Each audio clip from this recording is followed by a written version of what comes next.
बिस्मिल्लाहिर्रहमानिर्रहीम। अस्सलाम वालेकुम। ख़वातीन व हज़रात, अगर हम इस्लामिक हिस्ट्री का मुताला करें तो मालूम होता है कि एक इस्लामी रियासत की तमीर व तरक्की के लिए हुक्मरानों के साथ साथ उलमा कराम का, बुजुर्गान दीन का भी एक अहम किरदार रहा है। हर दौर में इस्लामी रियासत की तमीर व तरक्की में बुजुर्गान दीन ने, उलमा कराम ने, उस दौर के जो पढ़े लिखे लोग, उन्होंने अपना ख़ास किरदार अदा किया है। वक्त गुजरने के साथ साथ हमारे हुक्मरान पहले जैसे नहीं रहे और साथ साथ हमारा मजहबी तबका वो भी पहले जैसा नहीं रहा। आज इस दौर में हमारे उलमा कराम, हमारे मुफक्कर और हमारे दानश्वर, उनमें से ऐसे लोग मौजूद हैं जो इस्लाम का जो तशख़्ख़ुस है उसकी वो हिफाजत नहीं कर पा रहे। मैं ये नहीं कहता कि सारे लोग जो हैं वो गलत हैं, लेकिन उनमें अक्सर लोग ऐसे मौजूद हैं कि जो मुसलमानों का एक तशख़्ख़ुस है या मुसलमान जिस पर मुत्फ़िक़ हैं, ऐसी चीज़ें जिन पर सदियों से मुसलमानों का इत्फ़ाक़ है, वो उनमें शकूक व शुबात पैदा करने की कोशिश कर रहे हैं। उनमें एक है मोहम्मद बिन कासिम रहमतुल्लाह अलैह की शख्सियत के बारे में। पाकिस्तान में एक नाम रहा दानिश्वर, वो बात कर रहा है कि मोहम्मद बिन कासिम ने जो सिंध पर हमला किया था, हिंद में वो आया था, वो इस्लाम की तालीम के लिए, इस्लाम की तबलीग के लिए या जहाद की गरज से नहीं आया था, बल्कि यहाँ उसका आने का पर्पस कुछ और था। अच्छा, अगर ये बात मान ली जाए तो उसी दौर में तारिक बिन ज़ियाद रहमतुल्लाह अलैह वो उंदलस गया, हिस्पानियल, जिसको हम हिस्पानिया कहते हैं, स्पेन का पुराना नाम, उसने जाकर वहाँ पर जहाद किया। और उसी दौरान मूसा बिन नसीर रहमतुल्लाह अलैह वो अफ्रीका के महाज पर जाकर लड़ा। यानी हजाज बिन यूसुफ की ज़ेर निगरानी उस वक्त 3 बड़े महाज थे। मोहम्मद बिन कासिम रहमतुल्लाह अलैह वो सिंध, हिंद की तरफ आया, तारिक बिन ज़ियाद वो उंदलस, हिस्पानिया की तरफ, और मूसा बिन नसीर वो अफ्रीका की तरफ गया। अब उनके जाने का क्या पर्पस था?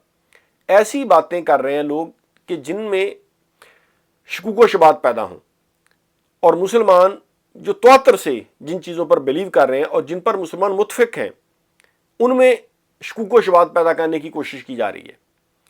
देखिए, आज के इस टेक्नोलॉजी के दौर में दुनिया कितनी तरक्की कर चुकी है। एक इंसिडेंट दुनिया के किसी भी हिस्से में होता है तो मिनटों में वो पूरी दुनिया में वो इंसिडेंट, उसकी खबर फैल जाती है। ज़राए अबलाग इतने एडवांस हो चुके हैं, लेकिन इसके बावजूद हम तक जो भी खबर पहुंचती है, हम 100% नहीं कह सकते कि ये खबर सच्ची है। यानी print media, electronic media, social media, digital media, ज़राए अबलाग जो हैं वो कितने तरक्की कर गए हैं, लेकिन इसके बावजूद प्रोपोगंडा भी होता है।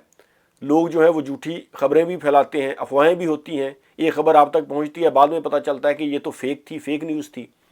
यानी इतने तरक्की करने के बावजूद भी हम तक जो खबरें पहुंचती हैं, हम उन पर आंखें बंद करके 100% उन पर यकीन नहीं कर सकते।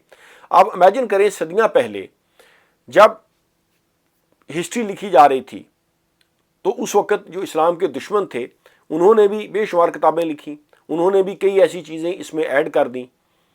तो ये चीज़ भी हमको मद्देनज़र रखनी चाहिए। और ऐसी चीज़ें जिन पर तमाम मुसलमानों का इत्तेफाक है और सदियों से वो बिलीव कर रहे हैं, उन चीज़ों को हम क्यों उनमें शक पैदा करने की कोशिश कर रहे हैं? अभी देखें, कई एक दानिश्वर ऐसे हैं नाम नहाद, वो ऐसी चीज़ें जिन पर मुसलमान बिलीव करते थे, मोहम्मद बिन कासिम या हमारे दीगर जितने जर्नैल थे जिन्होंने अल्लाह ताला के दीन की सरबुलंदी के लिए जहाद किया, जाकर वहाँ पर अल्लाह के नबी का पैगाम पहुँचाया, उलमा कराम वहाँ पर पहुँचे, उन्होंने इस्लाम की तबलीग की। अब ऐसी चीज़ों में आप जब शक पैदा करेंगे तो एक तो इससे इस्लामी तशख़्ख़ुस जो है उसको हम मजरूह करने की कोशिश करेंगे। दूसरा, देखें, हमारे पास एक हिस्ट्री तो बची है जिस पर हम फ़ख्र कर सकें, वरना आज के दौर के मुसलमानों की हालत आपके सामने है कैसी है।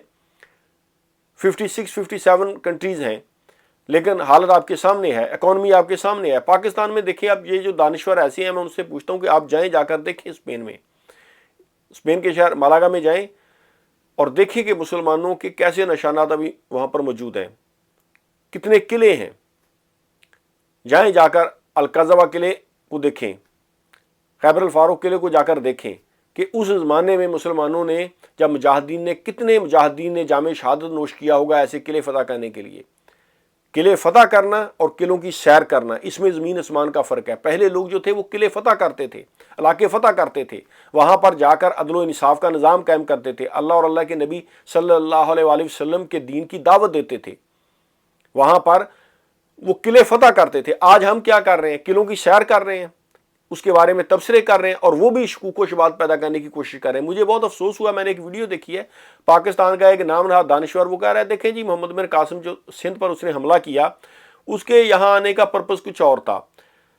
اب وہ پرپس کیا تھا اس ویڈیو میں تو ہم اس پر ڈسکشن نہیں کر سکتے، بات لمبی ہو جائے گی۔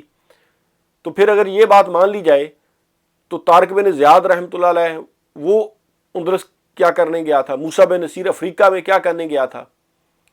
یعنی عجیب قسم کی باتیں ہو رہی ہیں، عجیب قسم کے تبصرے ہو رہے ہیں، اور ان باتوں سے آپ نے نکالنا کیا ہے؟ کیا حاصل کرو گے؟ وہ تو قلعے فتح کر گئے، انہوں نے ہزاروں کلومیٹر پر اللہ کے دین کو نافذ کیا، اتنی بڑی بڑی ریاستیں جو ہیں ان کو اس دائرہ اسلام کے اندر لے کر آئے۔ آج ہم سے ایک چھوٹا سا خطہ زمین کشمیر جو ہم سے وہ بھی آزاد نہیں ہو رہا۔ دیکھیں کہ ہمارے حکمران، ہمارا مذہبی طبقہ کس طرح بیان بازی کے علاوہ ہم کیا کر سکتے ہیں، اور ایسے دانشور جن کے پاس کوئی ویژن ہی نہیں ہے، یعنی لوگوں کو وہ گمراہ کر رہے ہیں اس طرح کا باتیں کر کے، اس طرح کی پروپیگنڈا کر کے، وہ کیا حاصل کر لیں گے، کیا اچیو کر لیں گے؟ حالت ہماری ایسی ہے کہ نہ ہماری دنیا میں معیشت ٹھیک ہے، نہ ہمارا جو ہے دنیا میں انفراسٹرکچر جو پاکستان میں دیکھ لیں اب کیسا ہے، دنیا سے کتنے پیچھے ہیں، نہ ٹیکنالوجی میں ہم نے ترقی کی ہے، نہ ایجوکیشن میں ہم دنیا کے برابر ہیں۔ لیکن اس طرح کے تبصرے، شکوک و شبہات، گھر بیٹھ کر اس طرح کی ویڈیوز بنانا، تو ایسی چیزیں جو ہے وہ نہیں کرنی چاہیے۔ اور جو چیزیں دیکھیں، جن چیزوں پر ہم متفق ہیں، جن پر ہمارا اتفاق ہے، اسلام کے ہیروز جو ہیں انہوں نے تو بہت کام کیا۔ اب جا کر دیکھیں آپ، اتنے بڑے بڑے قلعے مسلمانوں نے اس زمانے میں فتح کیے، تو کتنے مجاہدین نے جام شہادت نوش کیا ہوگا۔ افریقہ کی گرمی سے آپ واقف ہیں، یورپ کی سردی سے آپ واقف ہیں، کون نہیں جانتا کہ افریقہ میں کتنی گرمی پڑتی ہے اور یورپ میں کتنی سردی پڑتی ہے۔ اتنے سخت ترین موسموں کو فیس کیا، حالات کا مقابلہ کیا، اور پھر جا کر وہاں پر انہوں نے اللہ اور اللہ کے نبی صلی اللہ علیہ وآلہ وسلم کا پیغام لوگوں تک پہنچایا، عدل و انصاف کا نظام قائم کیا۔ لیکن بعد میں آنے والے لوگوں نے یہ کام خراب کیا ہے۔ تو اس طرح کی باتیں جو ہے نہیں کرنی چاہیے، ہسٹری کو پراپر پڑھنا چاہیے۔ محمد بن قاسم رحمۃ اللہ علیہ وہ اسلام کے ہیروز ہیں، ہم نے تو بچپن میں یہی کتابوں میں پڑھا ہے، بچپن سے ہم پڑھ رہے ہیں۔